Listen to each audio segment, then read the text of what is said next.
할렐루야. 주의 이름을 찬양합니다. 선포된 말씀이 여러분 각 사람에게 꼭 필요한 은혜가 될 줄로 믿습니다. 오늘 말씀의 제목은 그날의 원수를 갚게 한지라입니다. 하나님께서 우리 민족에게 절망과 어둠에서 다시 빛을 허락하신 이 광복절이죠. 73주년이 되었습니다. 그리고 대한민국 정부 수립이 1948년 8월 15일이기 때문에 또 정부 수립 70주년이 되는 아주 뜻깊은 8.15가 바로 이제 며칠 있으면 수요일날 다다르게 되죠. 그래서 아주 뜻깊은 의미 있는 날이라고 생각됩니다. 한번 여러분과 인사하시죠. 광복을 축하합니다. 아마 73년 전에 오늘은 아마 우리나라 3.1 반도 전국 방방곳곳이 아마 태극기 물결로 만세 소리로 온 나라가 뒤흔들리는 그런 축복의 날이고 기쁨과 감사가 충만한 그런 날인 줄로 믿습니다. 하나님께서 이렇게 놀라운 은혜를 주셨는데 생각해보면 그 이후로 불과 몇 년이 되지 않아서 동족 상잔의 비극 6.25가 일어나고 전 국토가 초토화되고 정말 비극의 비극을 계속 거듭하는, 그래서 세계에서 가장 비참하게 못 사는 그런 나라가 지금 세계 경제 대국이 되어 있죠. 세계에서 경제 8위라고 하죠. 그 상상을 초월할 일이죠. 이 짧은 기간에 이루신 것은 놀라운 일이죠.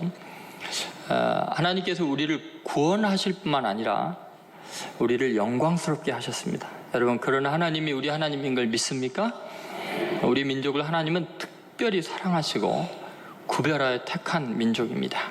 근데 우리 민족을 하나님께서 이렇게 사랑하시고 구별하신 이유는 우리 민족이 다른 민족보다 강하기 때문에, 크기 때문에, 쓸모가 있어서가 아니고 하나님의 은혜가 크기 때문입니다. 왜냐하면 하나님께서 분명히 출애굽 때 이집트에 노예살이를 하고 나라도 없이 비참하게 지내는 그들을 해방시키시고 우리가 광복절처럼 출애굽에 성공시키시면서 하나님께서 하신 말씀이 있습니다. 너희는 나의 백성이 되고 나는 너희 하나님이 되겠다. 나는 너희 하나님이 되겠다 라고 말씀하실 때 그 이유를, 너희가 나의 택함을 받은 것은 크고 강한 나라이기 때문이 아니고 세계 모든 민족 가운데 가장 미약하기 때문에 너희를 택했노라고 이야기를 하고 계십니다. 마찬가지죠. 주님께서 우리 민족을 택한 것 하나님의 은혜 때문입니다. 우리가 가장 불쌍하고 미약하고 나약한 민족이었기 때문에 하나님의 구원의 영광을 베풀어 주시고, 또 우리가 이렇게 크고 위대하게 된 것이 우리의 능력이 아니라 하나님의 전적인 사랑과 은혜 때문인 것을 세계 만방이 알게 하는 거죠. 하나님을 믿고 하나님을 자기 하나님으로 삼은 백성들을 하나님이 버리지 않으시고 구원하시고 또 위대하게 하신다는 것을 세계 가운데 이 시대에 지금 보여주고 있는 것이 우리 민족의 모습입니다. 유대인들도 마찬가지였습니다. 유대인들은 우리 민족처럼, 아니 우리는 민족보다 훨씬 더 어려운 세월들을 보내죠. 이스라엘을 생각해 보면요, 외적의 침입이 없던 때가 거의 없었어요. 수천 년 동안 늘 나라 잃고 외국의 종로로 타는 정말 비참한 식민지 생활들을 해왔습니다. 그런데 하나님께서 그들을 그때마다 구원해 주시고 지금은 세계에서 가장 위대한 민족으로 세계 역사의 흐름을 바꿔놓는 그 중요한 순간마다 유대인들을 통해서 그 일들을 이루시죠. 그것은 과학 분야나 문학 분야나 예술 분야, 정치 분야, 경제 분야에서 우리는 상상을 초월할 정도로 하나님께서 그 민족을 사용하시는 것을 경험하게 됩니다.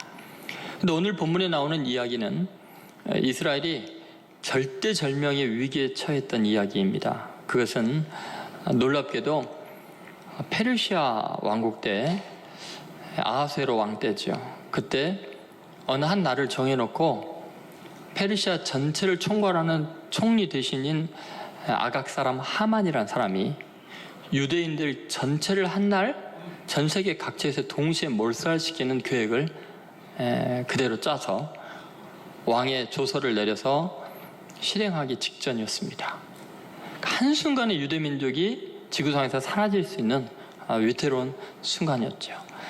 그때 하나님께서 에스더 왕후의 간절한 기도를 들으셔서 그들을 구원한 놀라운 이야기가 오늘 기록이 되어 있고요. 그리고 그들이 원수들의 손에 의해서 죽임을 당할 그날에 반대로 그 원수를 철저히 갚고 그들을 해방할 뿐만 아니라 그들을 통해서 많은 세계 각지에 있는 사람들이 유대인 되기를 소망하고 하나님을 믿는 그런 결단들이 일어나는 엄청난 기적 같은 일들이 일어나게 됩니다. 여러분, 우리를 구원하실 뿐만 아니라 하나님의 나라를 위해서, 하나님의 영광을 위해서 우리를 위대하게 하시는 하나님이신 줄로 믿으시기를 바랍니다. 자, 먼저 우리가 말씀을 통해서 깨달을 것이 뭔가, 우리를 대적으로부터 구원하시고 그 원수를 갚게 하시는 그 하나님의 방법인데, 우리 민족을 어떻게 일제 압제로부터 그 35년의 지옥 같은 절망적인 상황에서 우리를 구원하셨는가. 첫 번째는 한 사람의 헌신과 간청의 눈물 때문에 구원의 역사가 일어났습니다. 따라 하시면, 한 사람의 헌신과 간청의 눈물. 그러면 에스더 왕비가 아하스 왕 앞에서 눈물을 흘리면서 간청한 내용이 6절에 나와 있죠. 자, 한번 같이 읽어보겠습니다. 내가 어찌 내 민족이 화당함을 참아보며 내 친척의 멸망을 참아보리까 하니. 여러분, 지금 왕 앞에서 에스더 왕후가 울고 있어요.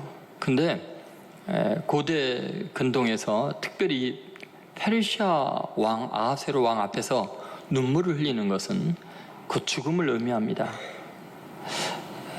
여러분, 오늘 본문을 잘 보면은 에스더가 울고 있으니까, 왕 앞에서 우니까 왕이 급하게 왕의 호를 내밀어요.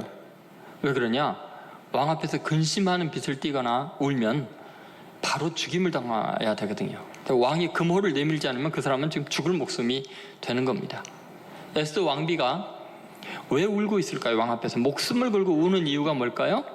오늘 6절에 있는 말씀대로 내 백성, 내 동족이 죽임을 당하게 됐는데 나 홀로 수상궁에서 목숨을 유지하고 왕의 사랑을 받고 사는 것은 있을 수가 없다는, 자기의 동족의 운명을 자신의 운명으로 받아들이고 지금 슬피 울고 왕에게 간청을 하고 있습니다. 여러분, 우리가 잘 아는 이 이야기에 아하스웨로 왕이 어떤 왕인데 지금 감히 그 왕 앞에서 눈물을 흘리고 간청을 할까요? 헬라어로 이 아하스웨로 왕의 이름은 크세르크세스라고 합니다. 기원전 485년부터서 그 왕으로서 근무했던 그 왕인데, 이 사람은 굉장히 강력한 왕입니다. 얼마나 강력한가? 127도를 다스리는 왕이었는데 세계 정말 대부분을 지배했던 왕인데요. 그의 아버지 다리우스 왕이 정말 유명한 왕이었죠. 그리고 그 왕위를 장자에게 넘기지 않고 자기가 왕이 된 다음에 처음 난 이 아하스웨로에게 왕위를 넘기고요. 처음에 왕권을 잡을 때 반란을 평정하는 과정을 통해서 왕이 되기 때문에요.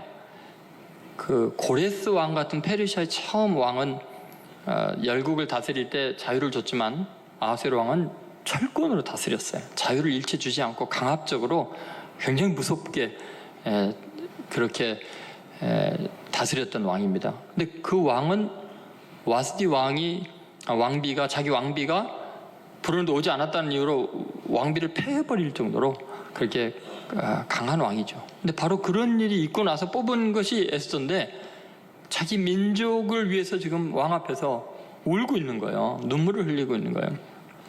그래서 목숨을 거는 엄청난 일이죠. 이 왕이 얼마나 강력한 그 왕이었는가. 예를 들면 그리스의 전쟁사를 보면요, 이 크세르크세스 왕이 그리스를 계속해서 침공을 합니다. 그 앞에서 그리스가 멸망당할 위기까지 처할 정도로 굉장히 두려운 그런 왕이었습니다. 그리고 이 왕이 지금 수상궁에 거하는데, 수상궁과 함께 페르세폴리스, 그 다음에 바벨론, 엑바타나라는 그 4개의 아주 큰 페르시아 도시가 있는데, 그 중에 페르세폴리스라는 이 도시는 비단길이라고 하죠. 동서 교역을 열었던 세계 역사의 가장 중요한 사건이 일어나는 그 비단길의 가장 중요한 도시입니다. 어마어마하게 발달한 도시고요.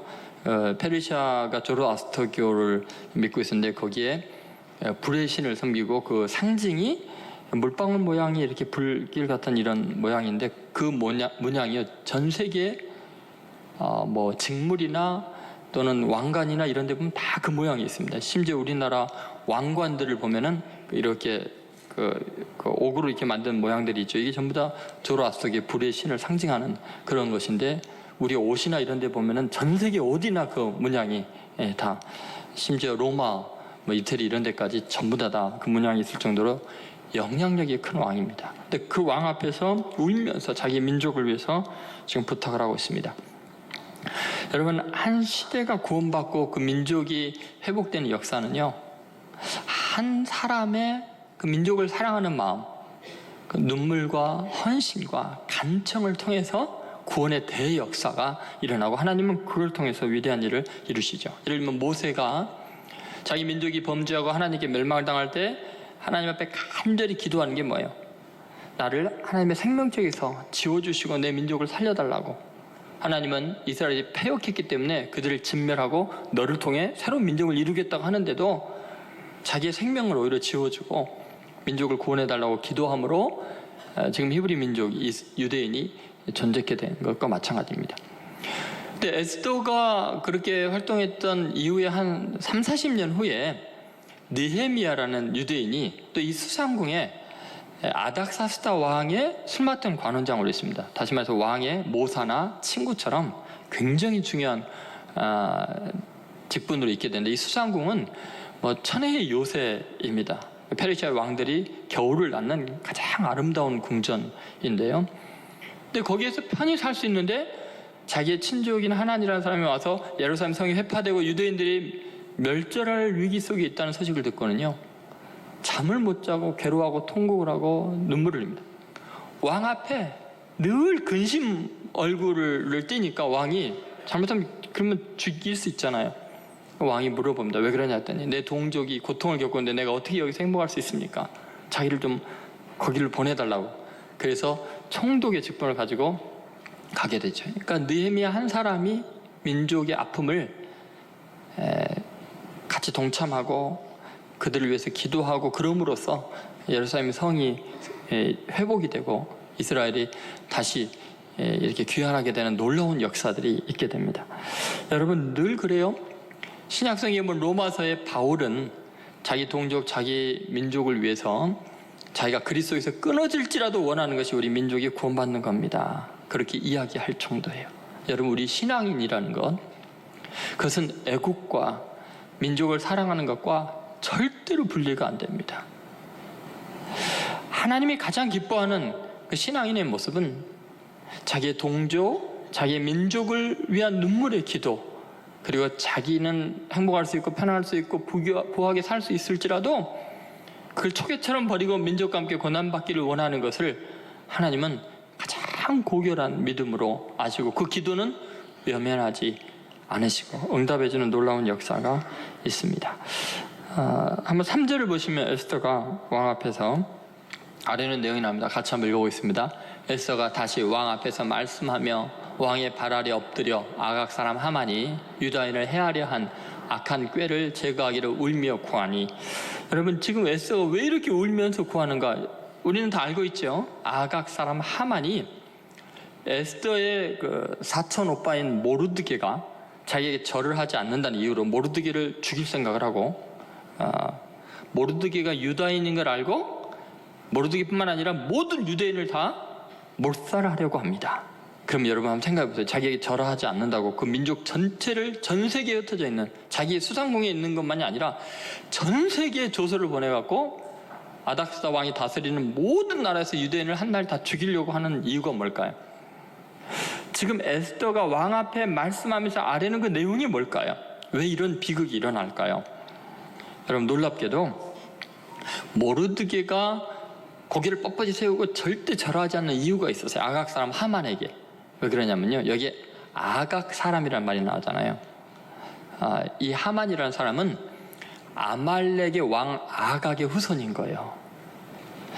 그런데 여러분, 이 아말렉이라는 나라는 아주 대대로 이스라엘과 원수의 나라입니다. 예를 들어서 이집트에서 막 탈출해서 노예 떼들이 나왔는데 아말렉이 이스라엘을 진멸하려고 계속 공격을 한 그런 나라예요. 그러니까 하나님께서 아말렉을 저주하시고 아말렉을 완전히 진멸하라고 사울 왕, 초대 이스라엘 왕에게 명령을 내리거든요.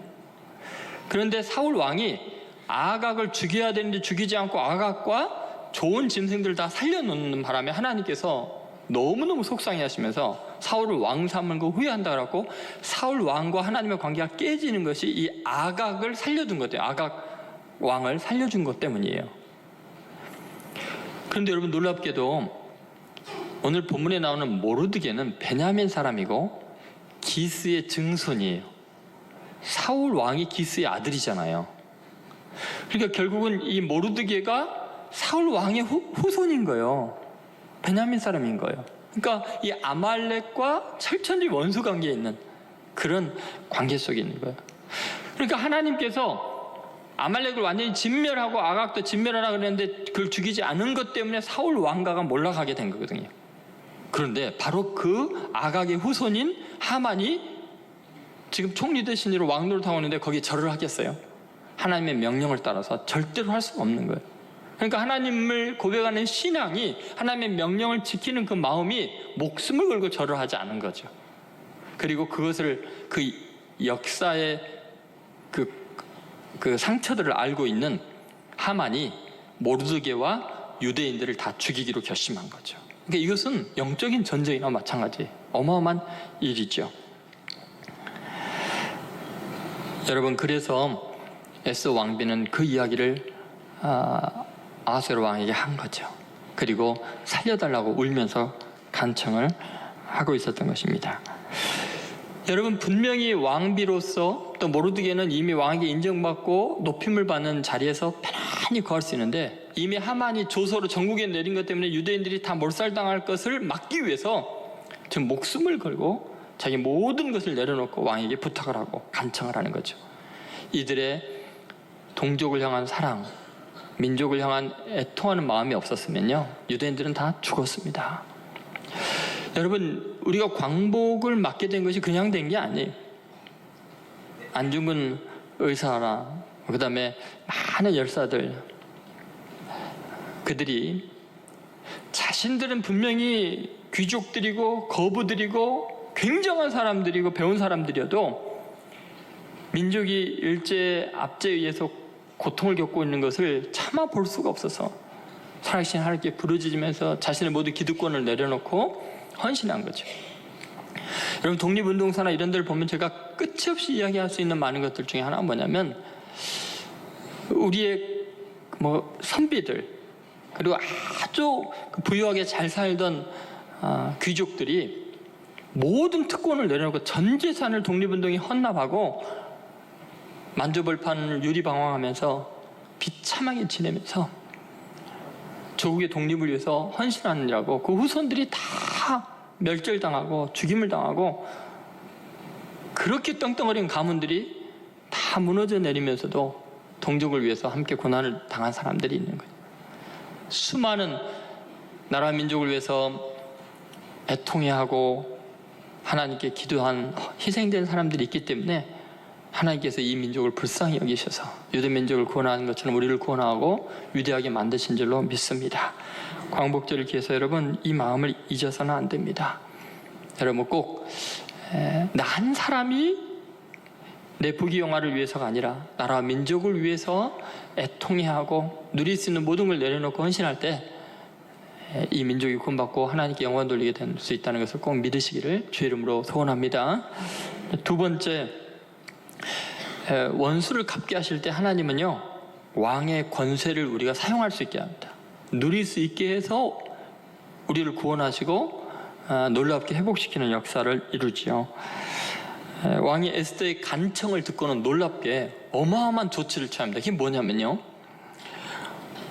왕의 조서를 에스더와 모르드게가 원하는 대로 마음대로 쓰고 왕의 어인을 찍고 왕의 명의로 이걸 시행하게 합니다. 이거 엄청난 이야기입니다.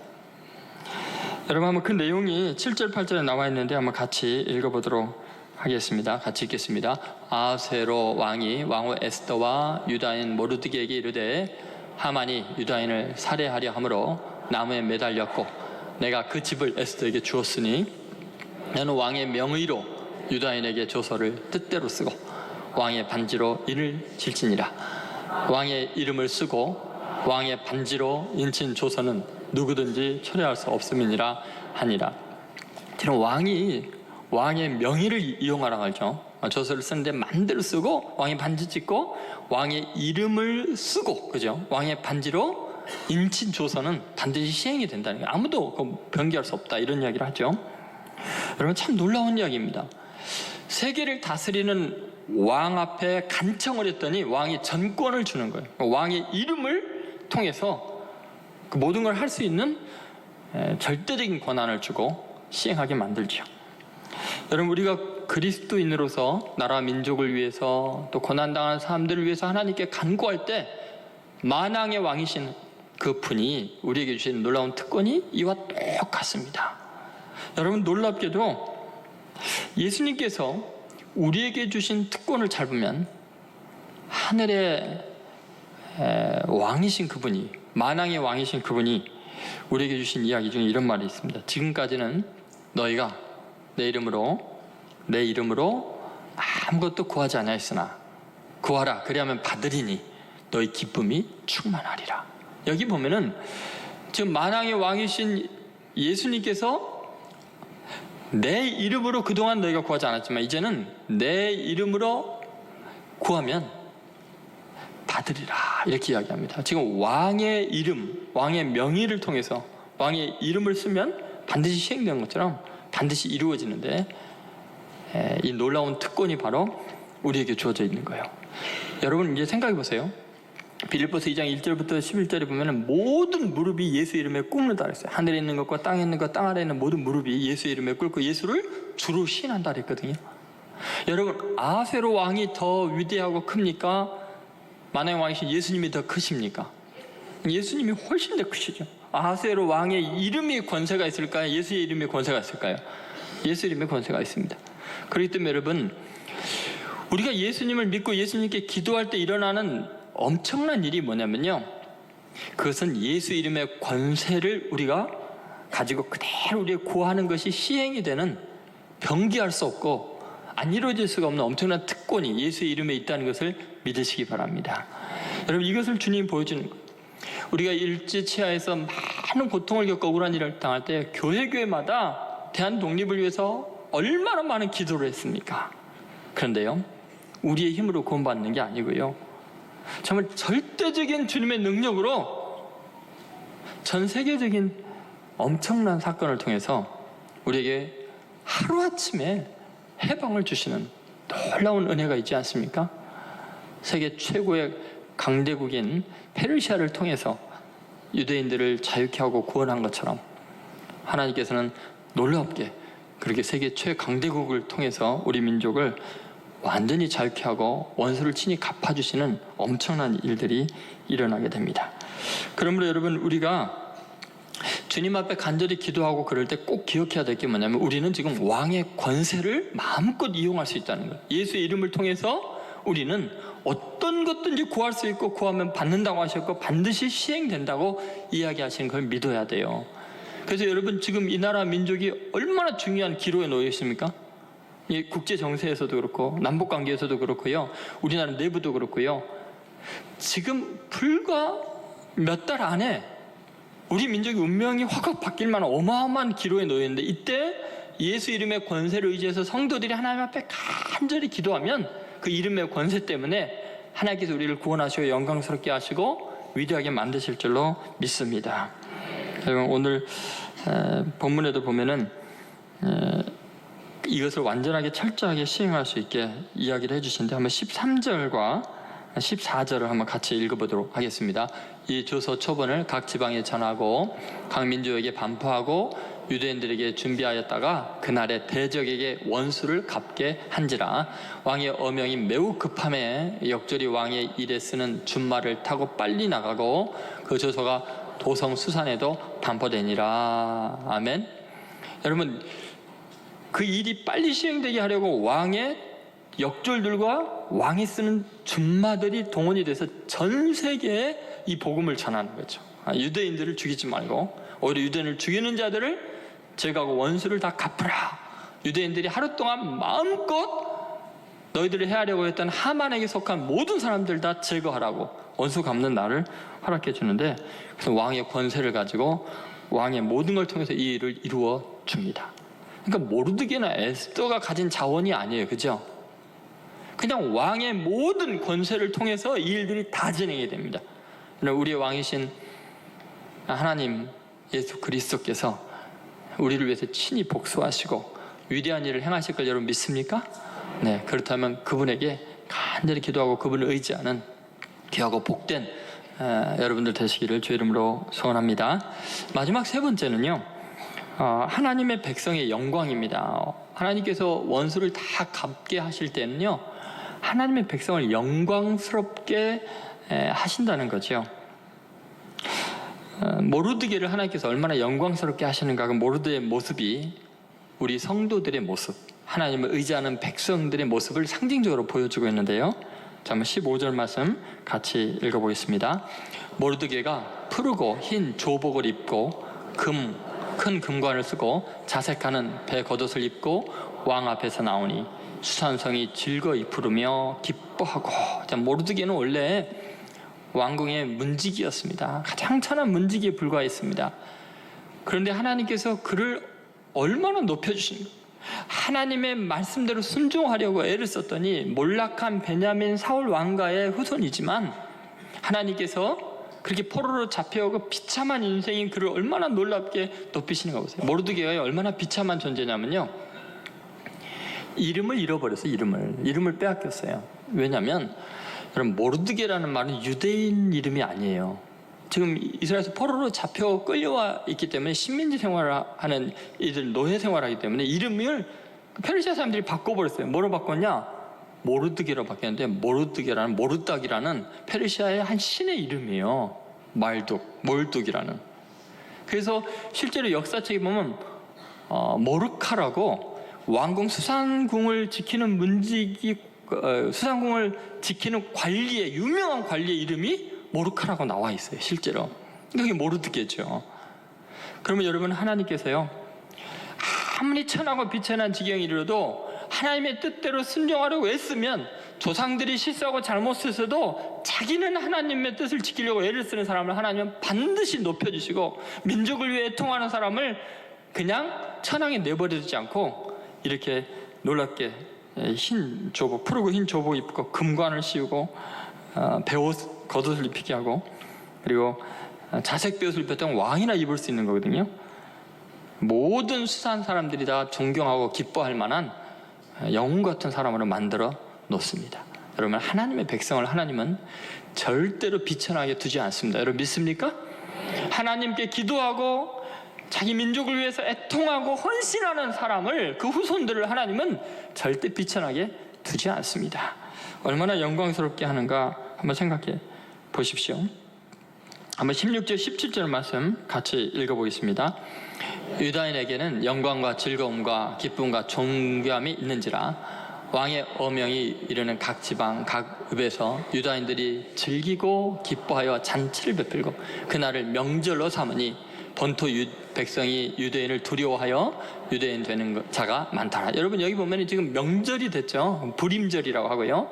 온 유대인들이 세계 각처에서 기뻐하고 잔치를 베푸고 즐거워하죠. 어제 대한독립 만세를 외칠 때 막 축제가 이루어지는 것처럼 그런 어마어마한 잔치가 벌어지고 있는데, 본토 백성들이, 그러니까 페르시아 사람들마저도 마찬가지겠죠. 어느 땅에 있든지 그 사람들이 전부 다 유대인들을 두려워해서 뭐가 되려고 그래요? 유대인이 되는 자가 많더라. 이게 엄청난 이야기죠.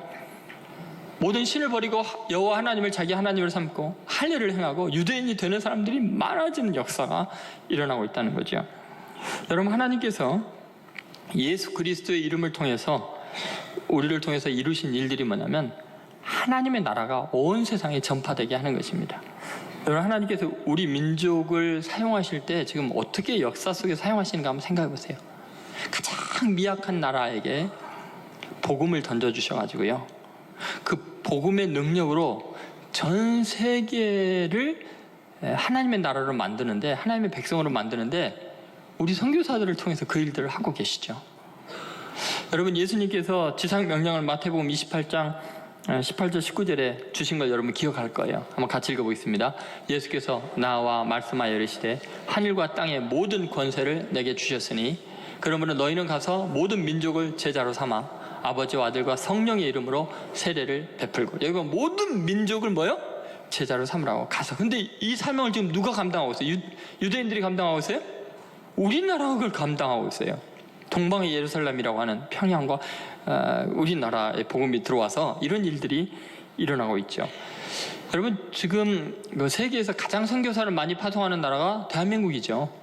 예전에는 미국이었는데 인구수당 비례로 한다면 전무후무할 정도로 인류 역사상 가장 많은 선교사를 우리가 파송하고 있어요. 전 세계 어디를 가도 선교사 없는 데가 없어요. 우리나라 선교사가 미국보다 훨씬 더 많은 지금 일들을 우리 선교사들이 하죠. 근데 가는 곳마다 하는 일이 뭔 줄 아세요?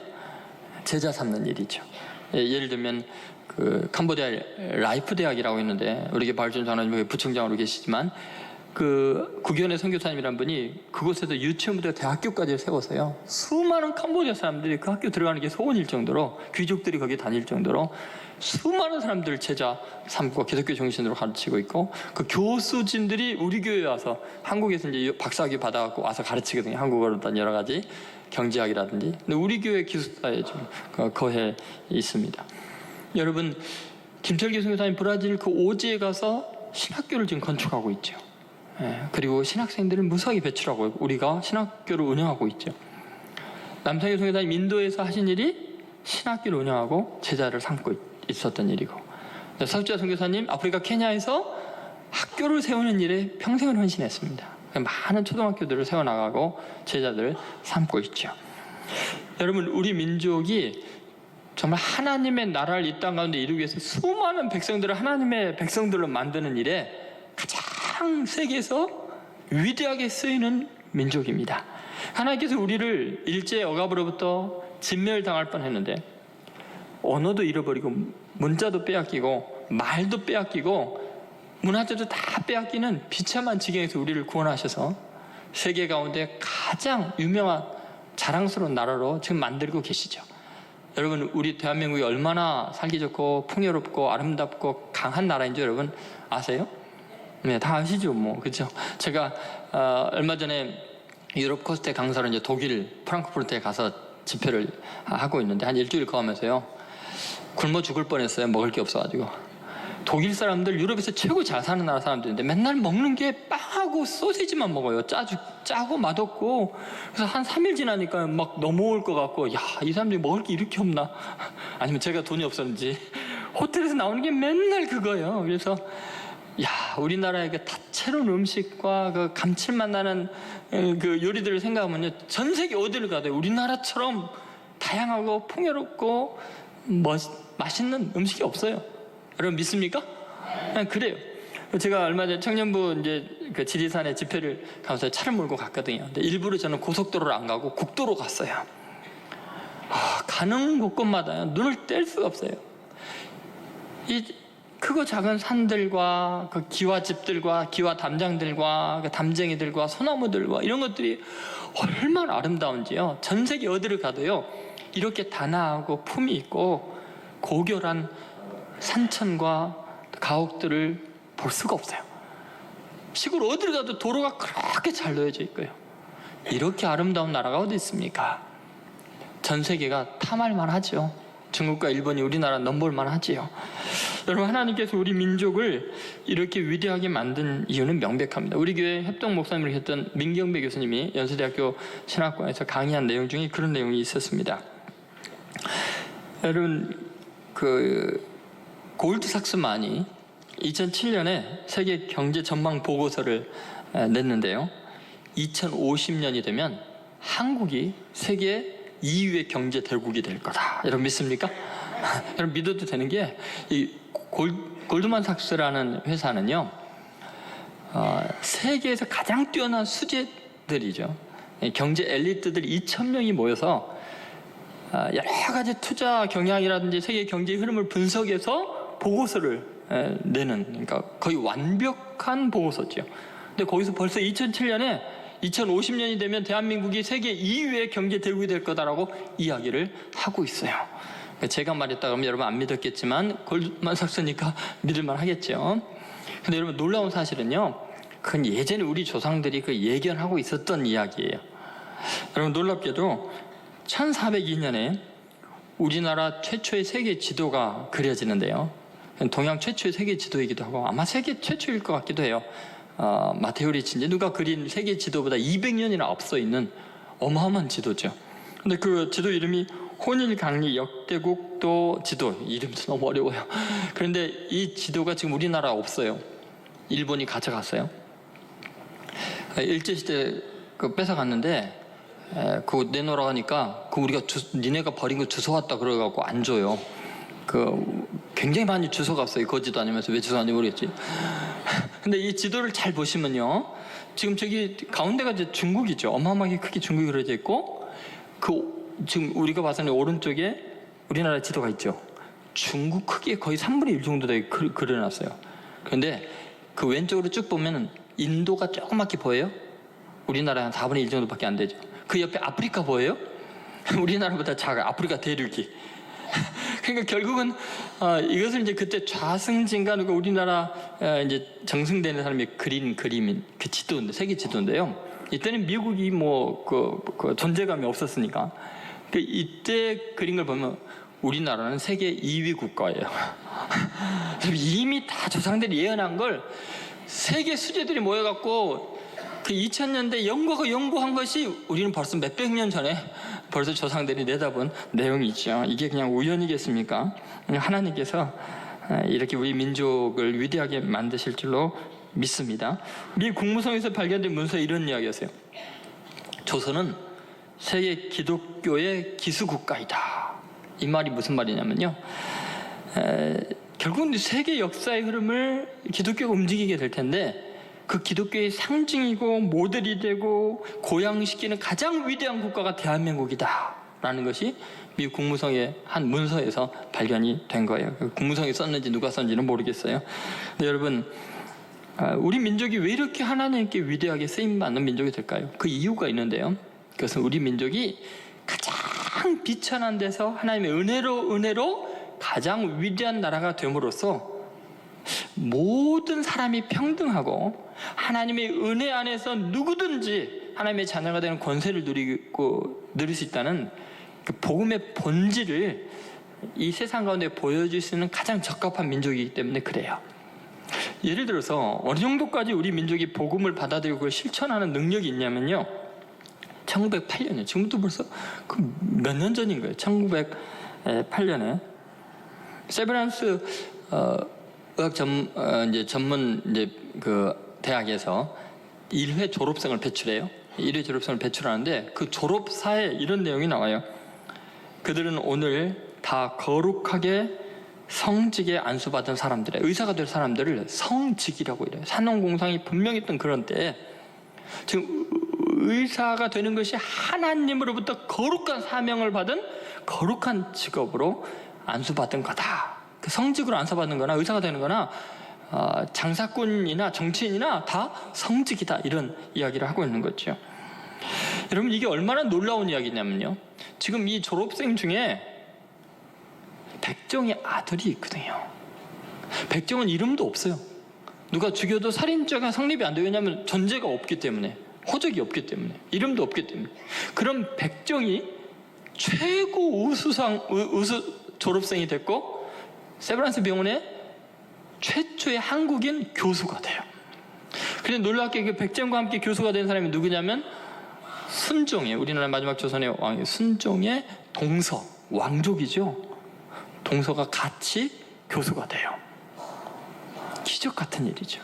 백정과 왕족이 함께 공부하고 함께 졸업하고 함께 교수가 되는 기적 같은 일이 벌써 일어나고 있었던 거예요. 복음이 그 시대에 도저히 일어날 수 없는 일을 이룬 것이 우리나라 민족이. 그러니까 전 세계가 진정한 자유와 평화와 인권과 하나님의 사랑을 느끼게 하려면 우리 민족이 이 복음을 전하는 길밖에 없어요. 우리 민족처럼 버림받고 고난이 많은데 하나님 은혜로 사는 나라가 세상에 어디 있습니까? 광복절 노래를 보면 이런 내용이 있어요. 여러분 어렸을 때 광복절 노래 많이 불렀죠? 저도 생각이 나는데요. 흙 다시 만져보자 바닷물도 춤을 춘다. 얼마나 기쁘면 바닷물도 춤을 추고 흙을 다시 만져볼까요? 기어이 보시려던 어른님 번님 어찌하리. 이건 못 보고 돌아가신 선진들이 너무 안타까워. 이 기쁜 날은 이날이 40년 뜨거운 피 엉긴 자춘이 길이 지키세 길이 지키세. 꿈엔들 잊을 건가 지난 일을 잊을 건가 다 같이 복을 심어 잘 가꾸어 길러 하늘 닿게 세계에 보람될 거룩한 빛 예서 나리니 힘써 나가세 힘써 나가세. 여러분 여기 보면 꿈엔들 잊지 말자네. 우리의 고난의 세월에서 구원하신 하나님을 다 같이 복을 심어. 이 복이 뭐예요? 복음이죠 뭐. 그리고 하늘에 닿게 하자. 하나님의 뜻이 우리 가운데 이루어지게 하자는 거예요. 그리고 세계에 보람될 거룩한 빛, 거룩한 빛이라고 이야기하잖아요. 예수 그리스도의 빛이잖아요. 세계에 보람이 될 이 민족이죠. 복음의 빛이 될 민족이죠. 힘써 나가자고, 전 세계를 향해서 뻗어 나가자고 그렇게 이야기를 하고 있습니다. 여러분 도대체 어떻게 이 일이 가능할까요? 그럼 도대체 에스더와 모르드게는 그 엄청난 세계 강대국을 움직이고 아세랑을 움직이고 하나님의 구원의 역사를 그 민족 가운데서 어떻게 기적같이 이루었을까요? 놀랍게 기도하는 거였어요. 왕에게 간청한 거였고요.